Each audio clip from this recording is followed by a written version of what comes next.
ஸ்ரீ மீனாட்சி மைந்தன் YouTube channel நண்பர்களுக்கும் நேயர்களுக்கும் இனிய காலை வணக்கம். இந்த நாள் இனியாக அமையட்டும். மகா கந்தசஷ்டி பிரிவிழாவில் நம்ம இருக்கிறோம். இந்த மகா கந்தசஷ்டி பிரிவிழாவில் சிகர நிகழ்ச்சியாக சொல்லக்கூடிய சூரசம்ஹாரம் நம்ம பார்த்துட்டு இருக்கிறோம். நம்ம செல்லூர் திருவாபுடையார் கோவில் இருக்கிறோம். இங்கே இருக்கக்கூடிய முருகப்பெருமான் பார்த்தீங்கன்னா வந்துட்டு கஜமகாசுரனையும் பத்மாசுரனையும் வதம் பண்ண முடிச்சிருக்காங்க. இப்போ வந்து சூரசம்ஹார மூர்த்தி வந்து பத்மாசுரனை வதம் பண்ணதுக்காக வந்துட்டு இருக்காரு. அந்த நிகழ்ச்சி தான் நம்ம பார்த்துட்டு இருக்கிறோம். வாங்க வீடியோக்குள்ளே போகலாம்.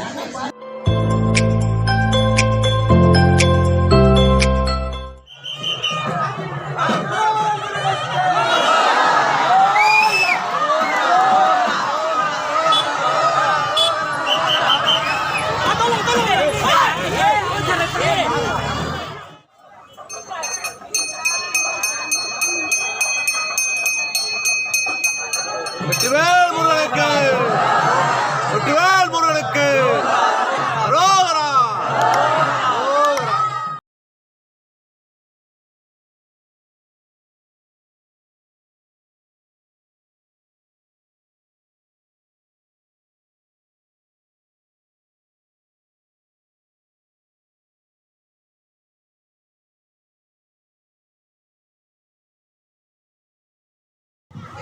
ஹர நம பார்வதி பதயே ஹர மகாதேவா. தென்னாருடைய சிவனே போற்றி, என்னார் தமக்கும் இறைவா போற்றி போற்றி. வெற்றிவேல் முருகனுக்கு, வீரவேல் முருகனுக்கு, ஞானவந்தாய் பகவானுக்கு. இவ்வளோ பெரிய கூட்டத்தில் அரோகரா சவுண்டே கேட்கல. வெற்றிவேல் முருகனுக்கு, வெற்றிவேல் முருகனுக்கு, வெற்றிவேல் முருகனுக்கு.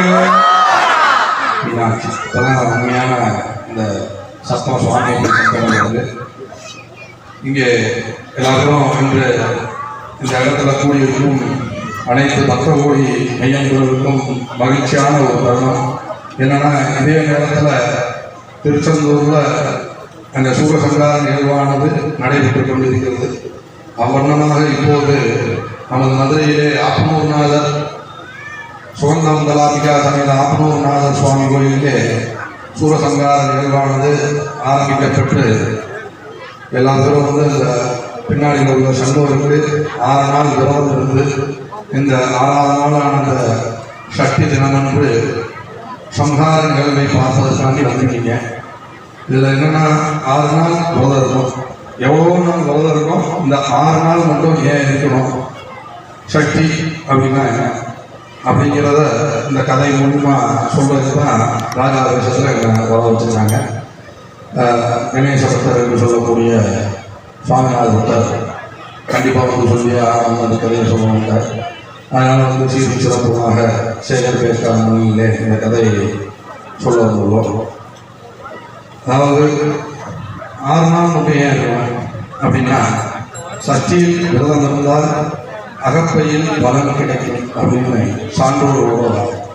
இந்த சக்தி இந்த 6 நாளும் விரதம் இருந்து நம்ம அந்த முருகப்பெருமான் சண்முகன் என்று சொல்லக்கூடிய 6 முகங்களை உடைய அந்த சண்முகரை வேண்டி அந்த சூரசம்ஹார கதையை கேட்டு மறுநாளான பாலாடி தரிசனம் வந்து அந்த நேரத்தை வாங்கி நம்ம ஒன்று இந்த விரதத்தை விட்டோம் என்றால் கருப்பை என்று சொல்லக்கூடிய குழந்தை பிறக்கக்கூடிய ஒரு வாய்ப்பு கிடைக்கும் என்று அன்றே சான்றோர்கள் எல்லாம் சொல்லியிருக்கிறார்கள்.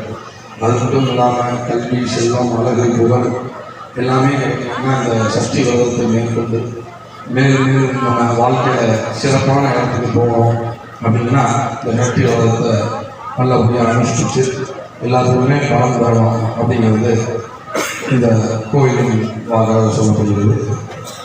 அதனால் இப்போது அந்த சூரசம்ஹார கதை கதையை சொல்லும்போது எல்லாருக்குமே ஒரு அமைதியாக என்ன நடக்கிறது அப்படிங்கிறத உங்கள் காது உருவ கேட்டு மீனாட்சி சமேத சுக்கராமணி சுகந்தம் தலாமிகா சமேத ஆப்பனூர்நாத சுவாமி பாடல் சண்முகர பிரார்த்தனை இந்த நிகழ்வை கேட்டுக்கொள்ளுமாறு கேட்டுக்கொள்வது. காசியப மகரிஷி என்ற ரிஷி பிரம்மாவின் 2 புதல்வர்களான ஒரு புதல்வர் இவர் காசியப ரிஷி என்று சொல்லக்கூடிய ரிஷி. இவருக்கும் மாயை என்ற அசுர பெண்ணுக்கும் இணைந்ததால் உண்டான 4 பேர்கள் உண்டாகிறார்கள். அதாவது 4 ஜாமம் என்று சொல்லக்கூடிய முதலாம் ஜாமம், 2ஆம் ஜாமம், 3ஆம் ஜாமம், 4ஆம் ஜாமம், சிவராத்திரி அன்னைக்கு 4 கால அபிஷேகம் எப்படி நடக்குதோ அந்த 4 ஜாமங்கள்லையும் முதலாவது ஜாமத்திலே சூரபத்மன் என்று சொல்லக்கூடிய அசுரனும், 2ஆவது ஜாமத்திலே சிம்ம மகாசுரன் என்ற அசுரனும், 3ஆம் ஜாமத்திலே தாரகாசுரன் என்ற அசுரனும், 4ஆம் ஜாமத்தில் அஜோமிகி என்ற ஆட்டுத்தலையுடன் கூடிய பெண் அசுரத்தையும் உண்டானார்கள். இந்த 3 அசுரர்களும் சேர்ந்து பரமேஸ்வரனை குறித்து 14 ஆண்டுகளாக தபசு செய்கிறார். இந்த காசியபுர மகரிஷி என்ற ரிஷி மிகவும் ஒரு கடுமையான ஒரு அசுர ரிஷி. இவர் என்ன பண்ணுறாருன்னா, தன் குழந்தையில நல்ல ஈஸ்வரன் நோக்கி தவம் புரிந்து நிறைய வரங்களை பெற செய்தார். அந்த விதமாக இந்த 4 பேரும் சேர்ந்து ஈஸ்வரன் நோக்கி கடுமையான தவங்களை புரிகிறாங்க. ஆனால் ஈஸ்வரன் மண்ணை இறங்கி வரவே இல்லை. அப்போ என்ன பண்ணுறாருன்னா, அந்த சூரபத்மன் சிம்ம மகாசுரன் என்று சொல்லக்கூடிய அந்த அசுரனோட தலையை வெட்டி காலை வெட்டி அந்த ஹோம குண்டத்தில் போட்டு நிறைய யாகங்கள் பண்ணிகிட்டே இருக்காங்க. அப்போ ஈஸ்வரன் பிரசன்னமாகி என்ன வரம் வேண்டும்னு கேட்குறேன். அப்போ சூரபத்மன் சொல்கிறார், எங்களுக்கு இந்த எல்லா லோகத்தையும் 3 லோகத்தையும் 14 அண்டலோகத்தையும் ஆளக்கூடிய ஒரு தன்மை வேணும்னு கேட்குறேன். அப்போ ஈஸ்வரன் சொல்கிறார், எல்லாத்தையும் உங்களுக்கு நான் தரேன் அப்படின்னு. அப்போ கடைசியாக சூரபத்மன் வைக்கிற இந்த கோரிக்கை என்னன்னா, நான் சாகா வர வேண்டும் அப்படின்னு. பிறந்தவங்க யாருமே சாகக்கூடிய தன்மையை விட்டு விலக முடியாது. அதனால் பிறந்தால் சாகக்கூடிய தன்மை கண்டிப்பாக உண்டு. அதனால் சாகாமல் இருக்கிறதுக்கு வேறு ஏதாவது ஒரு வரம் கேட்கணும். அப்போ அவர் அதை எப்படி தள்ளி போடுறது அப்படிங்கிறதுனால ஒரு பெண் வயிற்றில் பிறக்காத ஒரு குழந்தை தான் நீங்கள் அவர் ஆன்மாவோ குழந்தை தான் நீங்கள் கொள்ள வேண்டும் அப்படின்னு சொல்லிட்டு கேட்குறேன். அப்போ பரமேஸ்வரன் சொல்கிறார், அதேபடியாக இருக்கட்டும் என்று சொல்லி சூரபத்மனுக்கு அந்த வரங்களை தள்ளி தெரிவித்தார். அப்படியாக ஈஸ்வரன் வரம் கொடுத்து விட்டார். உடனே சூரபத்மன் என்ன பண்ணுறாருன்னா, 3 பேரையும் கூட்டிகிட்டு போயிட்டு நல்ல அவங்களுக்கு தேவையான இடங்களை செட் பண்ணி வச்சுட்டாங்க. சூரபத்மனுக்கு வீரமாகேந்திரப்பட்டினம் என்ற பட்டினம், சிம்மமகாசுரனுக்கு ஸ்ரீகண்டி நகரம், தாரகாசுரனுக்கு திருச்சிபுரம் என்று சொல்லக்கூடிய நகரம் உண்டாக்கி ஆட்சி செய்து தேவலோகம் சென்று தேவர்களோடு சண்டை போடுவார். அங்கே உள்ள பிரம்மா, விஷ்ணு, அதுபோல் இந்திரன் எல்லாருமே சண்டை போட்டு அவங்களாம் ஜெயிப்பாங்க. ஜெயிச்சு எல்லாத்தையுமே அவங்களோட பழியை கொண்டு அவங்கள பாடாப்படுத்துறாங்க. ஒவ்வொரு இதையும் அவங்களால தாங்க முடியும். இந்த அசுரர்கள் செய்யக்கூடிய ஒவ்வொரு விஷயத்தையும் தாங்க மாட்டாங்க. எல்லா தூரத்துக்கு போய் நம்ம சிவலோகத்தில் உள்ள சிவபெருமானத்தை பரமேஸ்வரனை பார்த்து முறையிடுறாங்க. உடனே பரமேஸ்வரன் கோபம் பண்ணுறார். என்னன்னா, இவர் அழிக்கணும்னா ஒரு பெண் கர்ப்பத்திலிருந்து வந்தவரால் அழிக்க முடியாது. அதனால என்ன பண்ணுறாருன்னா, அவர் தற்புருஷம், அகோரம், வாமதேவம், சத்யோஜாதம் என்று சொல்லக்கூடிய 5 முகங்களுடைய முகங்கள்லேருந்து தீவிர வச்சு அதோமுகம் என்று சொல்லக்கூடிய 6 முகமாக உள்ள அந்த 6 முகங்கள்லேருந்து வரக்கூடிய ஒரு தீ நெருப்பு விழுந்தோடனே அந்த நெருப்பை அக்னி பகவான் என்று சொல்லக்கூடிய பகவானை வச்சு கொண்டு போய் நம்ம திருப்பரங்குன்றத்திலே இருக்கும் சரவண பொய்யிலே கொண்டு போய் உடைச்சிடும். அந்த சரவண பொய்யில கொண்டு போய் அந்த அக்னி பகவான் 6 பொறிகளையும் விட்ட உடனே 6 குழந்தைகளாக மாறியது. இந்த குழந்தைகள் 6 மாறினவுடனே அந்த குழந்தைகளை பார்ப்பதற்கு கார்த்திகை பெண்கள் என்று சொல்லக்கூடிய பெண்களை சிவபெருமானை உற்பத்தி செய்து அவங்கள போய் பார்த்துக்க சொல்கிறார். நல்ல அழகாக அந்த குழந்தையை பார்த்துக்கிறாங்க. அப்போது ஒரு நாள் பார்வதி தேவியானவர் அந்த குழந்தையை பார்த்து, ஆஹா, 6 குழந்தைகள் ரொம்ப ஒரு அழகான குழந்தைகளாக இருக்கிறதுன்னு சொல்லிட்டு அதை வாரி அப்படியே அமைக்கிறார். அப்போ என்ன ஆகுதுன்னா, ஒரு உடலும் 6 முகமும் 12 கையுமாக சண்முகம் என்று சொல்லக்கூடிய இந்த 6 முகத்தோடு உள்ள தோற்றமானது அங்கே சுவாமி காட்சி அளிக்கிறார். இந்த அழகான ரூபத்தை பார்த்தோன்னே அந்த அம்பாலே வணங்கி நல்ல ஒரு சக்தி கொடுக்குறார். அந்த நேரத்தில் சிவபெருமான் அங்கே இந்த மாதிரி ரொம்ப தேவர்களை கஷ்டப்படுத்துகிற அந்த அசுரன் சூரபத்மனை அழிச்சிட்டு வா அப்படின்னு சொல்லி அவரோட வீரபாபு என்று சொல்லக்கூடிய தலைவரையும் நவவீரர்கள் என்று சொல்லக்கூடிய வீரர்களை அழைச்சி அங்கே சண்டை போட சொல்லுவார்.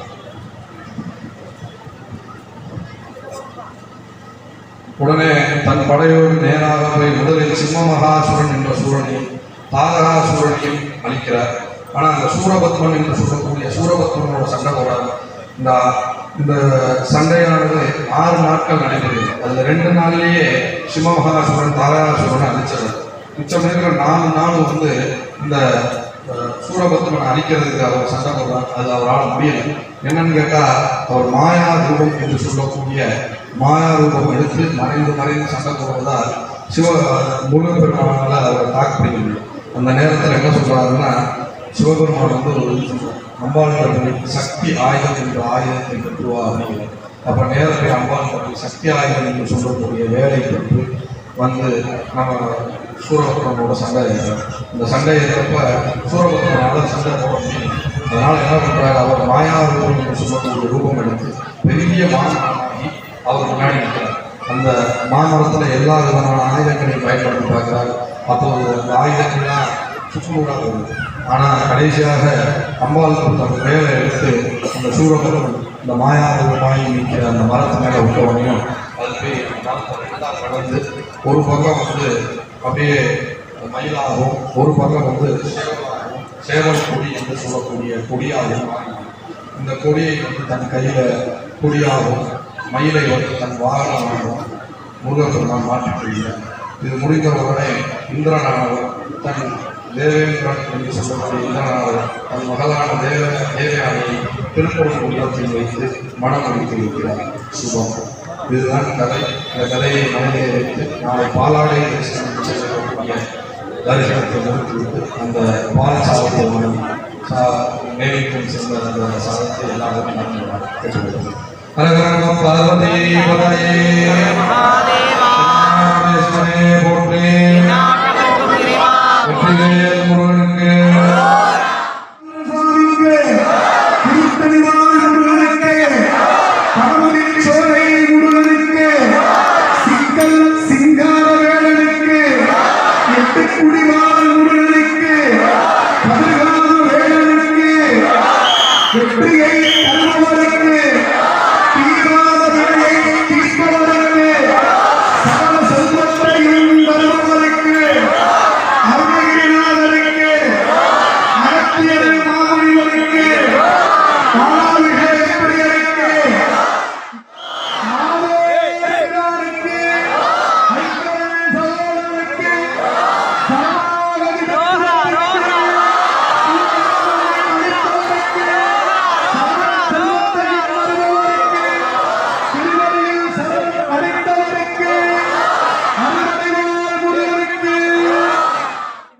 இப்பொழுது தீப ஆராதனை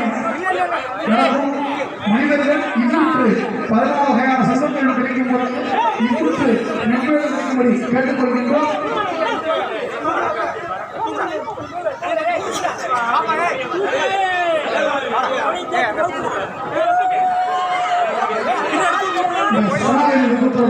அந்த சூரபத்மனை எப்படி ஆட் பண்றாரு, சேவற்கொடியாகவும் மாமரமாகவும் ஆட் பண்றாரு. எதாவது ஒரு சேவ மாமரம் இருப்பாங்க, சரணாகி இருக்கும். இரவோட சரணவந்தா சகல கருமமாக இருக்கும். ஆண்டவருக்கு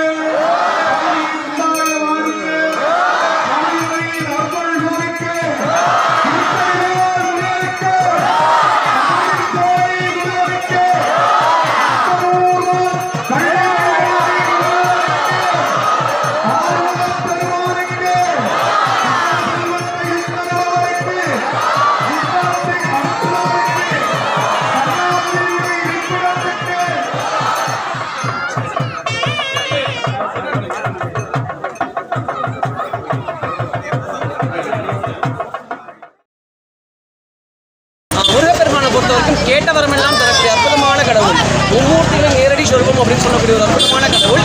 இந்த சஷ்டியில விரதம் வந்த அத்தனை பேருக்கும் அத்தனை வரங்களையும் அத்தனை செல்வங்களையும் முருகன் தரட்டும்னு சொல்லிட்டு ஸ்ரீ மீனாட்சி மைந்தன் யூடியூப் சேனல் சார்பாக வேண்டிக்கிறோம். அடுத்த வருஷம் இதே மாதிரி நம்ம சஷ்டி திருவிழாவை சந்திக்கலாம். எங்களுடைய ஸ்ரீ மீனாட்சி மைந்தன் யூடியூப் சேனல் சப்ஸ்கிரைப் பண்ணிக்கோங்க, லைக் பண்ணுங்க, கமெண்ட் பண்ணுங்க, ஷேர் பண்ணுங்க. மறக்காம பக்கத்தில் உங்களுடைய பெல் ஐக்கனை கிளிக் பண்ணிக்கோங்க. அப்பதான் நாங்கள் அடுத்தடுத்து போடக்கூடிய வீடியோஸ் உங்களுக்கு வரும். நன்றி, வணக்கம். வான்மிகில் வளாதி பைக மலிவளம் தொட்டமல்ல கோன்முறை அரசு செய்க குறை விழாதீர்கள் வாழ்க. நான்மறை அரங்கள் உங்க நட்சவம் வேள்வி மல்க. மேன்மைகள் செய்வ நீதி விலங்கு கோலமெல்லாம் மேன்மைகள் செய்வ நீதி விலங்கு கோலகம் எல்லாம் மேன்மைகள் செய்வ நீதி விலங்கு கோலகம் எல்லாம். திருச்சிற்றம்பலம் தில்லையம்பலம்.